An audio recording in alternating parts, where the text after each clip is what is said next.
Parfois, une vie peut nous sembler parfaitement correcte sans réellement nous correspondre. Tout fonctionne à peu près.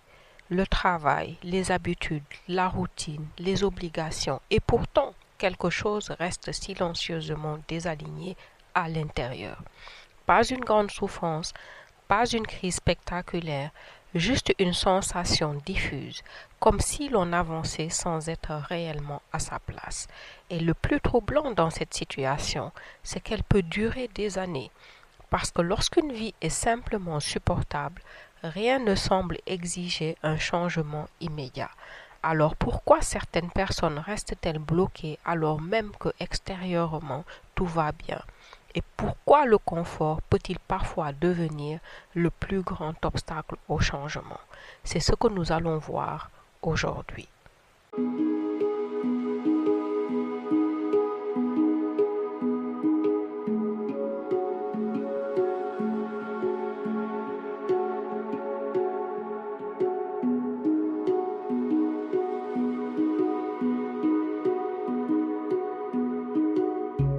Nous avons tendance à croire que les grandes transformations commencent dans la douleur.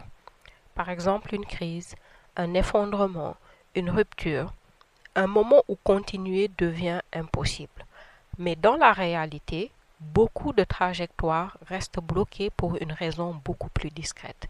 Une vie qui fonctionne, une vie stable, une vie suffisamment confortable pour être supportée, mais pas suffisamment juste pour être pleinement habitée.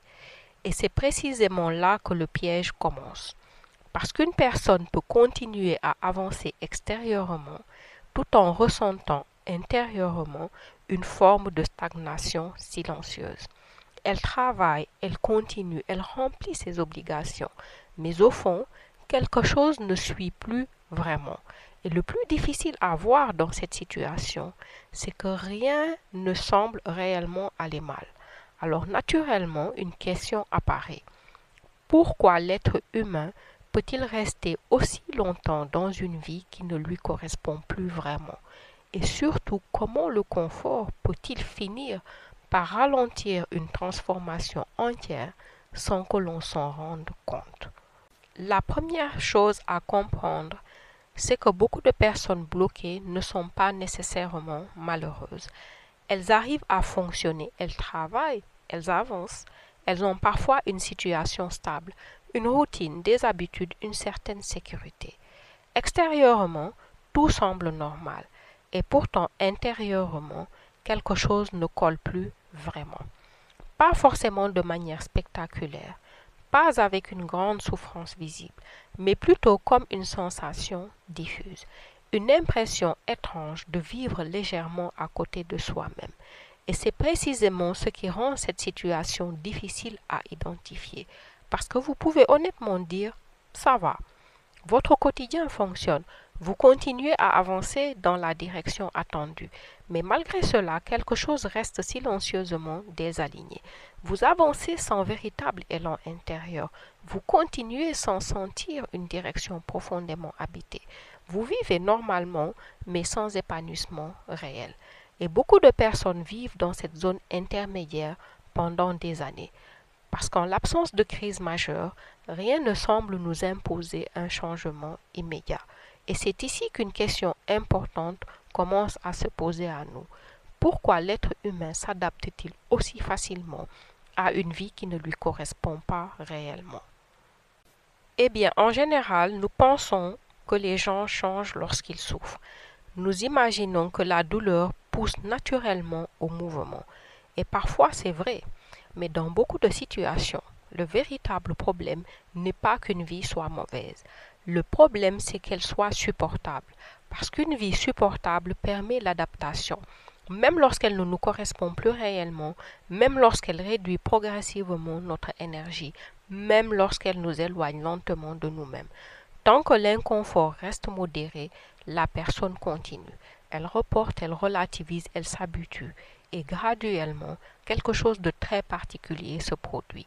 Elle commence à normaliser ce qui ne lui convient plus vraiment. Et c'est précisément là que le confort devient un piège.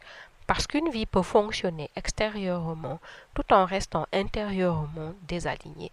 Pas assez douloureuse pour provoquer une rupture, mais pas assez juste pour apporter une véritable plénitude. Alors la personne entre dans une sorte d'entre-deux, suffisamment inconfortable pour ressentir un manque, mais suffisamment confortable pour ne pas agir. Et cet entre-deux peut durer extrêmement longtemps, parfois bien plus longtemps qu'on ne l'imagine. Et c'est ici que le mécanisme devient vraiment intéressant, parce que le confort ne bloque pas de manière brutale, il agit beaucoup plus discrètement. Beaucoup plus lentement, il réduit progressivement la tension intérieure nécessaire au changement. Il diminue le sentiment d'urgence, il atténue le malaise et surtout, il rend acceptable ce qui au fond ne nous correspond plus réellement. Or, sans tension intérieure, le mouvement ralentit. Lorsqu'une personne souffre fortement, il devient difficile de rester immobile. Il existe alors une poussée naturelle vers le changement. Mais lorsqu'une vie reste simplement acceptable, cette poussée disparaît peu à peu. Il n'y a plus d'aiguillon, plus de nécessité immédiate. Alors la personne continue dans la même direction, à répéter les mêmes scénarios, à maintenir les mêmes habitudes, à fonctionner de la même manière.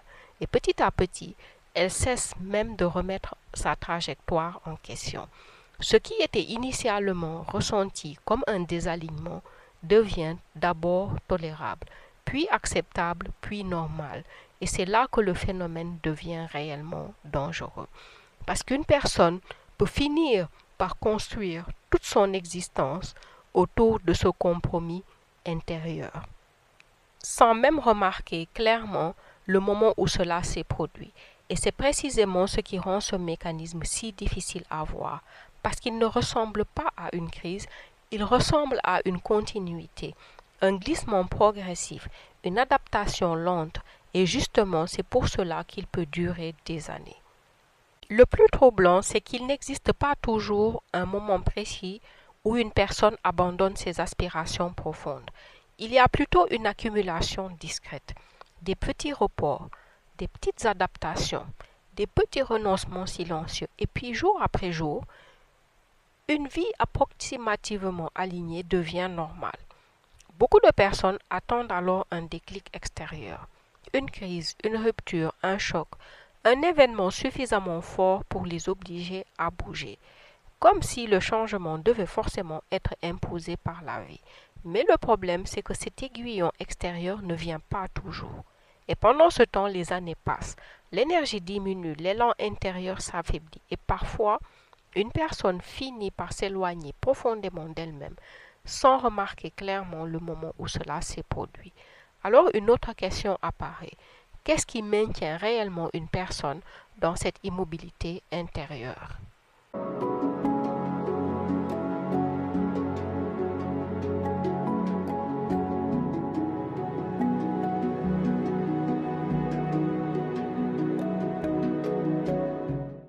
À vrai dire, ce n'est pas le confort en soi qui nous bloque directement. Il empêche surtout l'émergence d'une nécessité intérieure suffisamment forte. Sans cette nécessité, le mouvement ne se produit pas, même lorsqu'au fond de soi, quelque chose sait déjà. C'est ici qu'il faut comprendre quelque chose d'important.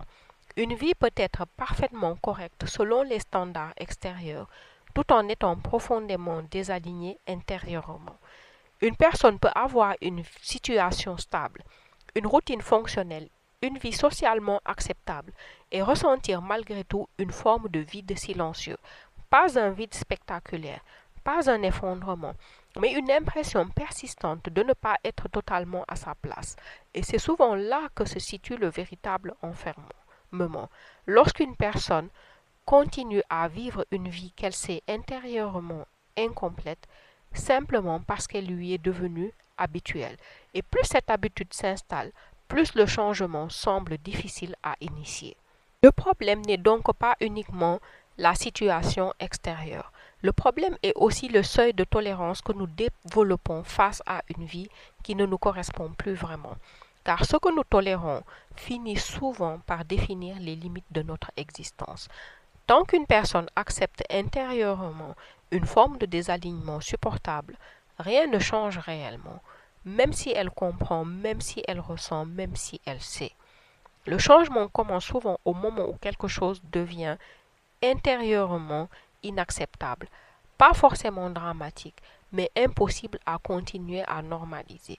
La personne commence alors à sentir: je ne peux plus continuer comme ça, je ne peux plus simplement gérer ma vie, je ne peux plus vivre à côté de moi-même. Et c'est souvent à cet instant précis que l'énergie du changement réapparaît, parce qu'à ce moment-là, le seuil de tolérance change, et lorsque ce seuil change, les décisions commencent elles aussi à changer. Maintenant, il est important de clarifier quelque chose. Le confort n'est pas un problème en lui-même. Un être humain a besoin de stabilité, de sécurité, de récupération, de calme. Le problème apparaît lorsque le confort cesse d'être un soutien et devient une limite invisible, lorsqu'il sert davantage à éviter qu'à vivre pleinement. Parce qu'avec le temps, plusieurs mécanismes peuvent apparaître. D'abord l'habituation. Ce qui était confortable devient normal, puis insuffisant, puis nécessaire. Ensuite, autre mécanisme, l'évitement de l'inconfort. Or, beaucoup de transformations utiles passent justement par une phase d'inconfort. Par exemple, apprendre, changer, se confronter à soi-même, commencer sans être totalement prêt. Puis vient souvent un troisième mécanisme qui est la réduction progressive du risque. On reste dans ce qui est connu et cela nous donne une sensation de sécurité. Mais cela peut aussi réduire lentement le champ des possibles. Et finalement, on arrive à un dernier mécanisme, l'identité qui se fige, c'est-à-dire qu'on finit par se définir uniquement à travers ce que l'on maîtrise déjà, plutôt qu'à travers ce que l'on pourrait encore devenir. Donc, on voit ici que le piège n'est pas dans le confort en lui-même. Le piège apparaît lorsqu'il devient un facteur beaucoup plus décisif que le mouvement intérieur. Enfin, il nous faut aussi comprendre un dernier élément important. Changer ne signifie pas forcément tout quitter brutalement. Les transformations durables viennent rarement d'une rupture impulsive. Elles viennent souvent d'un rapport différent à l'inconfort, un rapport plus conscient, plus souple. Parfois, le changement commence simplement par de très petits déplacements. Dire quelque chose que l'on évitait, par exemple. Essayer autrement. Commencer avant de se sentir totalement prêt ou accepter une part d'incertitude. Parce qu'en réalité, beaucoup de personnes attendent de ne plus avoir peur avant d'agir. Néanmoins, très souvent, la confiance apparaît après le mouvement, après avoir pris une action, pas avant. Et surtout, il ne s'agit pas de rejeter le confort. Il s'agit simplement d'éviter qu'il devienne le seul critère des décisions importantes. En fin de compte, le problème n'est pas toujours qu'une vie soit mauvaise. Parfois, le véritable piège est une vie suffisamment confortable pour ne jamais être remise en question. Le danger n'est pas toujours la souffrance. Le danger peut être aussi dans cette zone intermédiaire dans laquelle une personne s'adapte progressivement à une existence qui ne lui ressemble plus vraiment, sans crise visible, sans effondrement, sans rupture claire. Juste une lente normalisation du désalignement. Parce qu'une personne peut survivre très longtemps dans une vie moyenne, une vie supportable, une vie approximativement alignée, une vie pas tout à fait épanouissante. Mais survivre n'est pas forcément vivre pleinement. Et parfois, une transformation commence simplement au moment où une personne cesse intérieurement d'accepter une vie qui ne lui ressemble plus réellement. Alors peut-être la vraie question n'est pas est-ce que ma vie va mal, mais plutôt est-ce que cette vie me ressemble profondément. Et dans le prochain épisode, nous allons voir quelque chose d'encore plus subtil. Parce qu'après un certain temps, la stagnation ne reste pas simplement une situation provisoire. Elle peut devenir une habitude intérieure. Et c'est souvent à cet endroit que l'attente commence réellement à structurer une trajectoire de vie. Voilà, ce sera tout pour aujourd'hui les amis. Dites-nous ce que vous avez pensé des pistes que nous avons explorées dans cet épisode. Si certaines situations évoquées vous parlent personnellement, vous pouvez les partager en section commentaires. Et enfin, si ces réflexions vous aident à clarifier certaines choses dans votre vie, je vous invite vraiment à suivre la chaîne pour les prochaines vidéos. C'était Sophia, je vous retrouve au prochain épisode. Merci de votre attention.